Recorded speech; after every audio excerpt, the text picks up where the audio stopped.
What's good, y'all? Welcome back to the channel. UFC 298 just wrapped up last night, and honestly, I would have made a video on it last night, but I needed to recover, bro. I needed to sleep off watching Volk get slept again.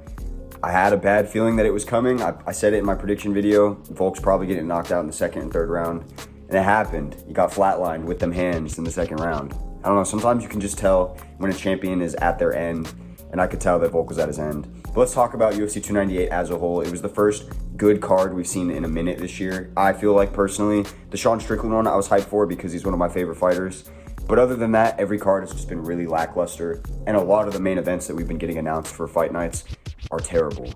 But this one was great. The main card, all 5 fights, amazing. Honestly, all of them except for the Ian Gary, Jeff Neal fight, they actually delivered as well on the hype. So let's talk about Ilya versus Alexander Volkanovski. First round, I think I kind of led towards Ilya, just barely. It was really close. Volk was kind of doing enough to win the fight, at least in the second round, that is, with his jab, sticking, landing leg kicks. Ilya would land his own really good calf kicks that I could tell was starting to mark up Volk's leg. That was like the story of the night, honestly. The story of the card yesterday was leg kicks, 100%.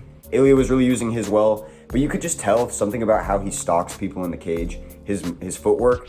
I was saying to my friends yesterday watching it live, I felt like he was winning the footwork battle against Volkanovski, who's literally like the greatest at using his footwork. At least at 145, like he is the greatest. He's even better than Max Holloway, who's really damn good at that. It's like probably the biggest weapon in their striking styles, I feel like, because if you're able to set up certain shots smoothly, quickly, that's everything. That is everything in fighting, and Volk's really good at that.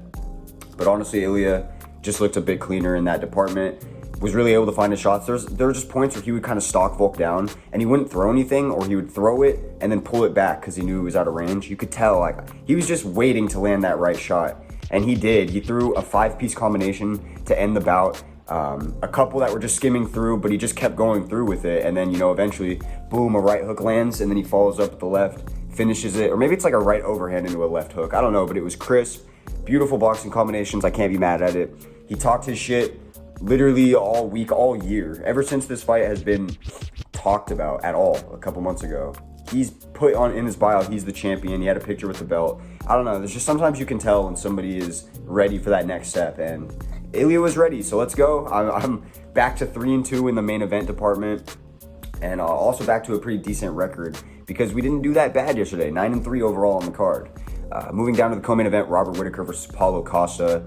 Awesome fight. Paulo Costa, I predicted to win by a second round TKO, and it almost looked like it was going to happen at the end of the first with that wheel kick that he landed. It looked like it literally just obliterated a cheekbone or something in Rob because his eyes looked glazed after that, and his face just looked like, I don't know, just strange. But, you know, Robert's a dog. And I also said in my video, to be fair, that on paper, if Robert comes into this the best that he can be, he's a way better fighter, and he should win it 9 times out of 10, and he did. He just outpointed Paulo. He did more. It was still a great scrap. Other than the Mackenzie Dern fight, I'd say it was fight of the night for sure. It was just high action, a lot of damage. Paulo was landing pretty heavy, and I mean, honestly, even though he's fallen now to 13-3, and that's 3 losses at middleweight, I fucks with Paulo Costa. I feel like the fans really have turned on him in a good way in the last year and a half, and I don't think this one loss is going to do too much. He showed up, he made weight, he put on a good scrap. Let's stop bitching about him now, guys. All right, moving down the card, Ian Gary taking on Jeff Neal, or he took on Jeff Neal. I'm glad I switched my pick last minute. I had Jeff Neal originally, but, you know, I think it was just my hatred. No, not really. I don't really hate on people, but like I really don't like Ian Gary after all the antics and him pulling out of his last fight. And I think that was clouding me. But, you know, I woke up out of that spell and realized he's a really good fighter, and he's probably just going to be landing more clean. And he kind of was just dictating the pace of the fight. Honestly, neither of them landed much at all. It was a dog shit fight. And Jeff Neal wasn't doing enough when he was down and knew that he needed to. But he was always, you know, staying in his space. He was trying to land some shit. I think Gary is just too good. He's a hard stylistic matchup for a lot of people in that weight class. So it is what it is. As a man, I have to respect him for being 14-0. But as a man, I also have to clown the fact that you have Machado in your name and you have a nutritionist living with you and your wife. That shit is just wild, bro. But anyways, moving down the card, Merab Dvalishvili versus Henry Cejudo. Aside from the main event, this is probably the story of the night. Merab gets clipped bad. Honestly, just gets sent back on his he gets his shit pushed back. I don't know how else to put it. He gets clipped bad by Henry. He starts falling backwards, and he just recovers like that. And that's how I predicted it to go in my video as well. I said Henry's best case is he clips him hard. He can't knock him out. We've seen Merab come back from people like fucking Marlon, who hit way harder, way more clean, different variety of strikes. What is Henry gonna do? I don't even think he could out-wrestle him. And I was right. Henry can't out-wrestle him. Him being 37 really showed in that fight. You could see it at a lot of different points. I was telling my homies watching it live, just certain exchanges, you could just see the age. And it sucks because I love Henry. We all wanted him to win. I just had a feeling Merab was going to win. And I'm not mad at it because I've been rocking with Merab since way back in the day when nobody was talking about him. He was just one of those like dark horses in the division that only people who like really pay attention to the sport would have seen. So this is satisfying to see him just be on a 10-fight win streak now. Craziness, man. I hope that he gets his Sean O'Malley fight next. They said on the broadcast that's what's supposed to be happening. Don't jip him, Dana. Don't play any games. Merab versus Sean O'Malley. If he can get past Chito Vera, let's see it happen. And then we have the last fight, opening up the main card. Fluffy Hernandez taking on Roman Kopylov. I'm so high on Roman Kopylov. He's young. You can tell that if he just picks, he improves on certain things, mainly with dealing with pressure, that he's going to be solid. He had defended like 25 takedowns, 28 takedowns in a row before, not just from Fluffy, but in his last bouts, and as well as the Fluffy bout, until Fluffy was finally able to get him down. And you know, Fluffy is a dog, bro. Like the whole time I was watching it, couldn't be mad at it, bro. He was just staying in his face. He was landing good on the feet with his straight punches, going for the right takedowns. And eventually he gets one and he sinks in that rear naked choke. Roman fights it like a G. Everyone in my house was getting so hyped when he fought off the first one, but you know, Anthony's so skilled, he just slips in the other way, flips the grip, and wraps it up, and gets it done. Now he's 12-2. His last loss was Kevin Holland quite a minute ago, and it seems like he's kind of improved, you know, the body health. He was saying in his post-fight that his body was his weakness. It was too weak, and now he's really cleaned that up. And I could tell, because Roman was digging body kicks in. There were certain points I thought Roman landed good enough to, like, hurt him, but Anthony's just a dog, and I can't be mad at it. This is a main card where I'm like a fan of everybody that was fighting except for Ian Gary, so I couldn't be mad how it went pretty much regardless. Great main card. Awesome scraps, top to bottom. And then we have the prelim headliner. This is probably like the last fight I'm going to talk about. Maybe a little bit on Rinya Nakamura, but the prelim headliner, Amanda Lemos taking on Mackenzie Dern. This was a great fight. I thought Mackenzie Dern was just going to get smoked outright, and it kind of looked like it at first. Amanda looked great in the first round. She was piecing her up. Second round, she drops her.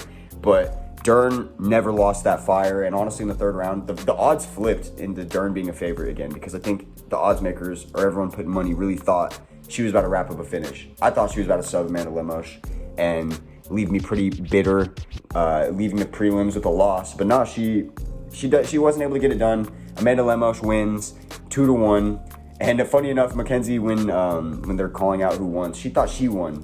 Big CTE moment. She hears Amanda and she just like throws her hand up. She was crazy, but great fight.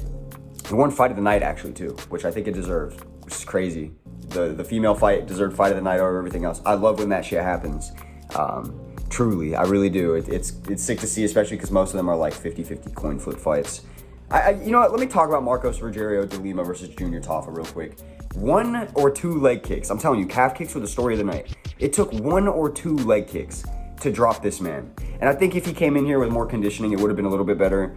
But Junior does just kind of seem like a fighter where he quits on himself. Maybe I'm reading into shit too much. I know leg kicks are just crazy painful as well. And like, once your leg's dead, your leg's dead. But there's just this face he makes both in this bout and in the Usman bout where like, the second it's not going his way, it kind of seems like in his mind he's counted himself out. I don't know. Maybe I'm reading into it, but good win for Marcos Rogerio de Lima. He rebounded. That was my only loss on the prelims, and then my only loss on the main card was Roman Kopylov. So, I mean, it is. Oh, no, I'm sorry. Not my only loss. My other loss on the prelims. Oh wait, no. Yeah, no, that was my only loss on the prelims. Yeah, no, main card was just Robert and Anthony. Okay, yeah. Only loss in the prelims, I'll take it. It's not that bad. Rinya Nakamura absolutely demolished Carlos Vera. Carlos was trying to play the, rolling into leg locks game. Rinya wasn't having it. He was just defending it well, landing pot shots. Went for a rear naked at one point. That was pretty tight. I'm really high on this kid. There's not much else to say. I mean, watch the fight if you want If you want to see him absolutely demolish people, watch his last UFC fights.